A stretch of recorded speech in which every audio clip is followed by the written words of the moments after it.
العلم هو النور الهادي والمفتاح لكل الخير من يرد الله به خيرا. بسم الله الرحمن الرحیم.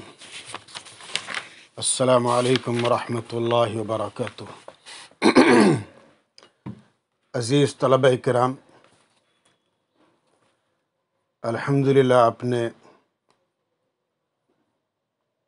قرآن کریم کے پاروں میں مختلف پارے پڑھے، 26واں پارہ پڑھا آپ نے، اور اس وقت ہم انشاءاللہ سورہ زاریات کو آغاز کرنے جا رہے ہیں. اور چونکہ بچوں آپ ماشاءاللہ منتہی درجات میں سے اہم ترین درجے میں ہیں آپ مشکات شریف کے اندر، اور اس درجے کا جو معیار ہے آپ کا ماشاءاللہ بہت بلند ہے. آپ نے قرآن کریم کا ترجمہ مکمل پڑھ لیا ہے، اس لیے اب جو صورت ہم آغاز کرنے جا رہے ہیں سورہ زاریات، ہم سمجھتے ہیں کہ آپ کے صورت کے ترجمے کی انشاءاللہ ضرورت نہیں محسوس ہوگی. البتہ بعض مقامات پر کچھ لغات اور اہم الفاظ کی طرف انشاءاللہ ہم اشارہ کریں گے، اور ان آیات سے متعلق جو تفصیل ہو سکتی ہے مفسرین کے اقوال کی روشنی میں، وہ انشاءاللہ ہم آپ کو بتلانے کی کوشش کریں گے. دیکھیے، سورہ قاف کے مانند سورہ زاریات میں بھی زیادہ تر مضامین آخرت اور قیامت اور حساب و کتاب، ثواب و عذاب سے متعلق ہیں. اس صورت میں اللہ تعالیٰ نے چند چیزوں کی قسمیں کھائی ہیں، اور کہ قیامت کے متعلق جن چیزوں کا وعدہ کیا گیا ہے وہ سچا ہے. اور آپ کو معلوم ہے بچوں کہ اللہ تعالیٰ قسمیں کھاتے ہیں بات کو مؤکد کرنے کے لیے اور مد مقابل کو قائل کرنے کے لیے. جیسے سورہ نازعات میں اللہ تعالیٰ نے اتنی قسمیں کھائیں اور اس کے بعد پھر جواب قسم محذوف رکھا کہ لَتُبْعَثُنَّ یا او لَتُحَاسَبُنَّ، کہ تمہیں ضرور بضرور قیامت کے دن اٹھایا جائے گا یا کہ تمہارا یقیناً حساب لیا جائے گا. یہ جواب قسم محذوف. تو ایسے ہی بچوں یہاں پر سورہ زاریات میں بھی اللہ تعالیٰ نے چند چیزوں کی قسم کھائی ہے، یہ بتانے کے لیے کہ اللہ کا وعدہ البتہ سچا ہے. اور ان تمام قسموں کا مقسم بھی جو ہے انما توعدون لصادق وان الدین لواقع، اس کے طرف اشارہ ہے. دیکھیے، مفسر علام نے پہلے مقسم بھی سے ہوائیں، اور دوسرے مقسم بھی سے بادل، اور تیسرے سے کشتیاں، اور چوتھے سے فرشتے مراد لیے ہیں. اچھا، اسی مفہوم کی ایک مرفوع روایت بھی ہے جس کو ابن کثیر نے ضعیف کہا ہے، اور حضرت عمر، حضرت علی رضی اللہ تعالیٰ عنہما نے سے بھی موقوفاً مذکور ہے. الجاریت یسراً المقسمات امراً کی تفسیر میں مفسرین نے اپنے اپنے اسالیب کے اعتبار سے کلام کیا ہے. ایک جماعت نے اس بات کو ترجیح دی کہ ان دونوں سے بھی ہوائیں مراد ہے، یعنی پھر یہ ہوائیں بادلوں کو لے کے چلتی ہیں اور پھر روئے زمین کے مختلف حصوں میں پھیل کر اللہ کے حکم سے جہاں جتنا حکم ہوتا ہے پانی تقسیم کرتی ہیں، جو کہ رزق کا سبب ہے. تو یہ قرآن کریم یہ اس سورت سے متعلق مختصر گفتگو ہی. قرآن کریم کی آیات ہیں بسم اللہ الرحمن الرحیم والداریات دروا فالحاملات وقرا فالجاریات یسرا فالمقسمات امرا۔ ان تمام آیات کے ذیل میں صاحب کتاب مفسرین نے یا صاحب جلالین نے بہت سی باتیں فرمائی ہیں، اور زاریات، چونکہ والزاریات میں یہاں پر واو قسمیہ ہیں، اور زاریات یہ زاریتن کی جمع، یعنی اڑانے والی ہوائیں، پراگندہ کرنے والیاں، اس کا موصوف محذوف ہے، یعنی الریاح۔ تو اس طرح عبارت ہوں گی کہ الریاح الداریات، الریاح الداریات، پراگندہ کرنے والی ہوائیں۔ اور یہ لفظ دو باب سے مشتق ہوتا ہے، ایک تو درا یذرو درون، درا یذرو درون، یہ باب نصرہ سے ہوا، اور یا تو یہ کہ ذرا یذری درین، باب ضربہ سے، اور داریات اس کا مقسم بھی جیسے ابھی ہم نے آپ کو بتایا کہ انما توعدون لواقع۔ تو پتہ یہ چلا کہ یہ لفظ دو باب سے استعمال ہو رہا ہے، اور اللہ تعالیٰ نے قسم کھائی ہے ان ہواؤں کی جو پراگندہ کرنے والی، اڑانے والی ہیں۔ اور پھر اس کے بعد ایک لفظ اشارہ کس کے کہ تہب بہ، اس کا اضافہ بیان کے معنی کے لیے ہے، یعنی ہوا اس کو پراگندہ کرتی ہے، اڑاتی ہے۔ اور پھر فرمایا کہ انما توعدون۔ علامہ محلی رحمۃ اللہ علیہ نے یہاں پر ما کو مصدریہ قرار دیا ہے، یعنی وعدن کے معنی میں۔ تو تقدیری عبارت کچھ اس طرح ہوگی کہ ان وعدکم لوعد صادق، ان وعدکم لوعد صادق، کہ بے شک تمہارا وعدہ البتہ ایک سچا وعدہ ہے، تمہارا وعدہ البتہ ایک سچا وعدہ ہے۔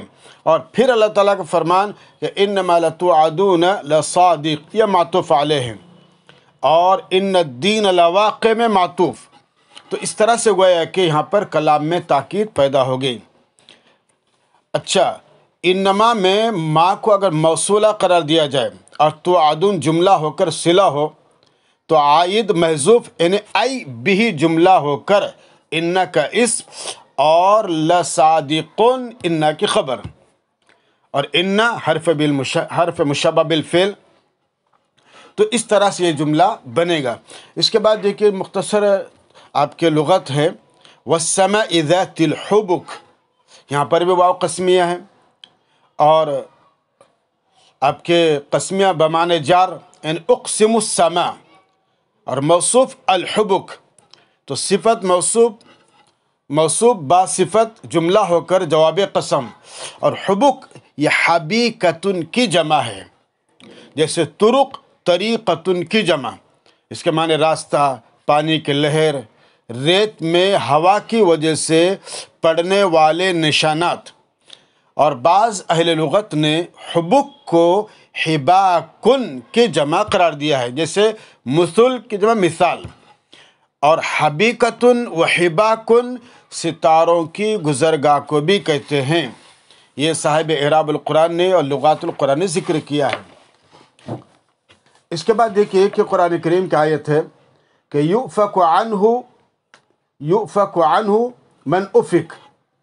یؤفک یہ واحد مذکر غائب مضارع مجہول کا صیغہ ہے، افکن مصدر ہے، اور وفا کا یفی کو باب ضربہ سے، اس کے کیا معنی؟ پھیرا جانا، بھٹکایا جاتا ہے، یعنی صرف عن الہدایت فی علم اللہ تعالی۔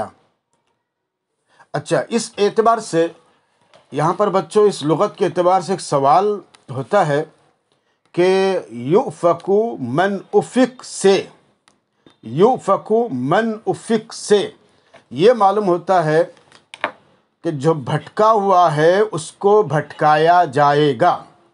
تو ظاہر یہ تو تحصیل حاصل ہے، اس لیے کہ جو بھٹکا ہوا ہے اس کے بھٹکانے کا کوئی مطلب ہی نہیں ہے۔ یہ سوال ہے، کیا سوال ہے؟ کہ یؤفک من افک سے یہ معلوم ہوتا ہے کہ جو بھٹکا ہوا ہے اس کو بھٹکایا جائے گا، تو ظاہر ہے کہ یہ تحصیل حاصل ہے، اس لیے کہ جو بھٹکا ہوا ہے اس کے بھٹکانے کا کوئی مطلب ہی نہیں ہے۔ تو علامہ اشعری رحمۃ اللہ علیہ صاحب جلالین اس کا جواب دیتے ہیں، اور مختصر جواب ہے کہ جو اللہ تعالیٰ کے علم ازلی میں بھٹکا ہوا ہے، اللہ تعالیٰ کے علم ازلی میں جو بھٹکا ہوا ہے وہ خارج اور ظاہر میں بھٹکایا جائے گا، وہ خارج اور ظاہر میں بھٹکایا جائے گا۔ اور اس کے بعد پھر آپ کے بچوں عبارت آتی ہے قتل الخراصون۔ قتل الخراصون اس کے حقیقی معنی قتل کرنے کے، قتل کے، مگر یہاں پر علی سبیل الاستعارہ لعنت کے معنی میں مستعمل کیا گیا ہے۔ تو قتل الخراصون اور خراصون کو یہاں پر کذابون کے معنی میں لیا گیا، تو ترجمہ ہوگا لعین الکذابون، اور یہ بد دعا کے لیے ہے کہ جھوٹ بولنے والوں پر لعنت کی گئی۔ تو اس اعتبار سے دیکھیے کہ مفقود السعادہ کو مفقود الحیات کے ساتھ تشبیہ دی گئی، اور یہ استعارہ بالکنایہ ہوا۔ مفقود السعادہ یعنی جو سعادت سے محروم کیا گیا، جس نے سعادت کو کھویا، جس نے کھویا، تو یہ مشبہ، اور مفقود الحیات مشبہ بھی، تو مشبہ بھی گرچہ محذوف ہے مگر مشبہ بھی کے لوازم میں سے قتل کو مشبہ کے لیے ثابت کر دیا۔ تو خراصون کے معنی کیا ہوئے یہاں پر؟ ایسے خراصون کے معنی اٹکل کے آتے ہیں، تو یہاں پر اٹکل دوڑانے والے یعنی جھوٹ بات کرنے والے۔ اور بچوں، جو انسان بھی جھوٹ بات کہے گا یا کرے گا تو لازماً یہ ہے کہ وہ اٹکل سے بات کرے گا، جھوٹ کو نبھانے کے لیے اٹکل سے بات یقیناً کرے گا۔ اور جو انسان اٹکل سے بات کرے گا، جھوٹ بات کرے گا، تو ظاہر میں شمار کیا جاتا ہے کہ ایسا انسان بکواس کرنے والا ہوتا ہے، بکواس گو ہوتا ہے۔ اس لیے کہ سچا جو آدمی ہوتا ہے وہ اپنے بول میں، اپنی بات میں خود اعتماد ہوتا ہے، خود اعتماد ہوتا ہے، اس کی آنکھوں میں یقین کا نور ہوتا ہے، اس کی زبان پر حقانیت ہوتی ہے۔ لیکن جو آدمی جھوٹ ہوتا ہے تو پہلی بات تو یہ ہے کہ جھوٹا آدمی اپنی بات کہنے سے مطمئن نہیں ہوتا، اور پھر بات کے بنانے کے لیے اٹکل سے کام لیتا ہے۔ اس اعتبار سے یہاں پر آپ کے خراصون اٹکل، اور صاحب کتاب رحمۃ اللہ علیہ صاحب جلالین نے یہاں پر خراص کو کذاب کے معنی میں لیا ہے۔ اور اس کے بعد پھر دیکھیے آپ کے تعبیر آ رہی ہے، جملہ آ رہا ہے ایان یوم الدین، ایان یوم الدین۔ ایان یہ خبر مقدم اور یوم الدین مبتدا مؤخر، اور متا یہ مجیء، یہ متا ایان کی تفسیر ہے۔ تو مجیء جو ہے حذف مضاف کی طرف اشارہ ہے، اور حذف مضاف ایک سوال مقدر کا جواب ہے۔ اب آپ کہیں گے بچوں کہ سوال کیا ہے؟ تو دیکھیے ایان یوم الدین، ایان یوم الدین، اور آپ کو معلوم ہے بچوں کہ لفظ ایان تعجب کے طور پر استعمال کیا جاتا ہے، یعنی ایک چیز ہونے والی نہیں اور کیسے ہوگی، ایک تھوڑا سا تعجب اور استعجابی کیفیت پیدا ہوتی ہے، اس کے لیے لفظ ایان کا استعمال ہوتا ہے۔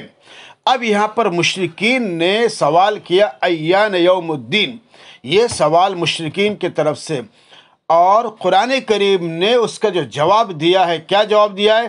یوم ہم علی النار یفتنون، یہ اس کا جواب۔ تو سوال اور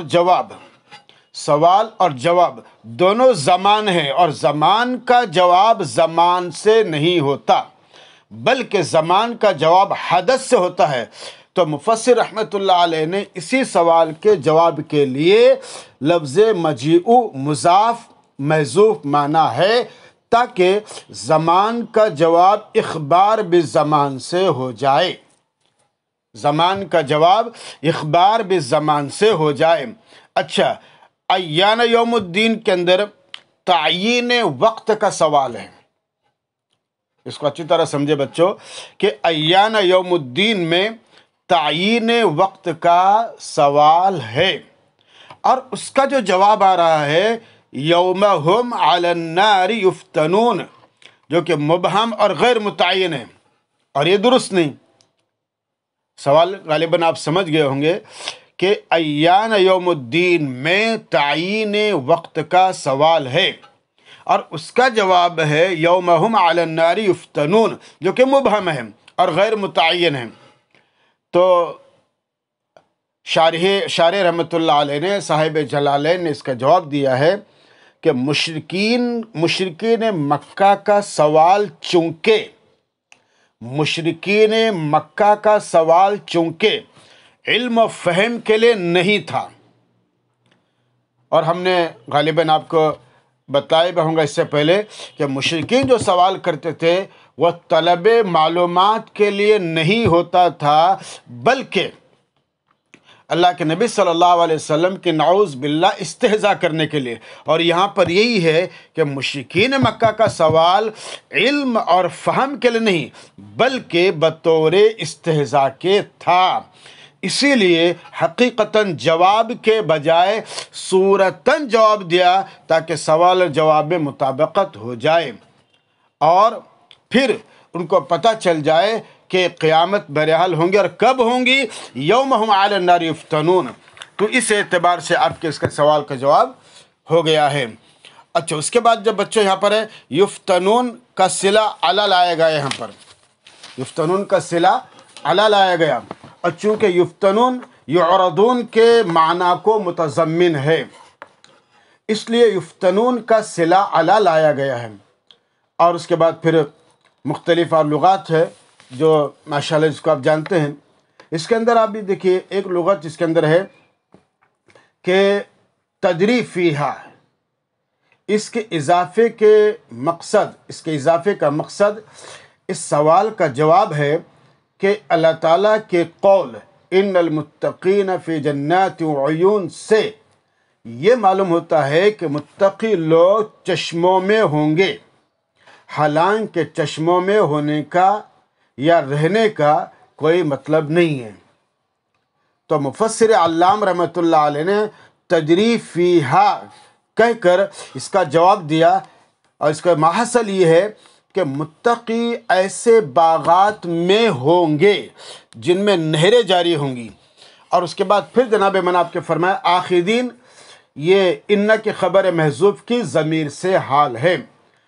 جب ان کی خبر محذوف کے ضمیر سے حال ہے تو اس کی تقدیری عبارت کچھ اس طرح ہوں گی کہ کائنون فی جنات وعیون حال کونہم آخذین ما آتاہم ربہم، کائنون فی جنات وعیون حال کونہم آخذین ما آتاہم ربہم۔ تو اس اعتبار سے اس کا یہ جواب اور تقدیری عبارت یہ ہوئی۔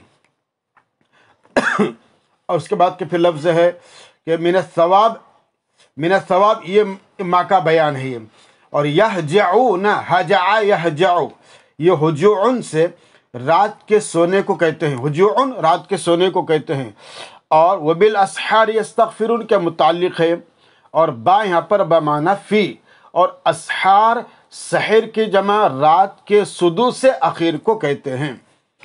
تو ہجع یہجع ہجعن و ہجوعن، یہ ہم نے ان آیات سے متعلق مختصر لغات پر کلام کیا، اور ان آیات کے متعلق آپ کے جو تفسیری گفتگو ہو سکتی ہے اس سے متعلق انشاءاللہ ہم آئندہ مجلس میں کلام کریں گے، اور اس سے ان آیات سے متعلق مفسرین نے کیا لکھا ہے اس کی طرف انشاءاللہ ہم آئندہ مجلس میں آپ کے سامنے گفتگو پیش کریں گے۔ یہاں تک کے لیے، اس وقت تک کے لیے اتنے گفتگو پر ہم اکتفا کرتے ہیں۔ والسلام علیکم ورحمۃ اللہ وبرکاتہ۔ السلام عليكم، لا تنسوا الاعجاب بالفيديو والاشتراك في القناة تشجيعا لنا لنستمر بنشر المزيد إن شاء الله.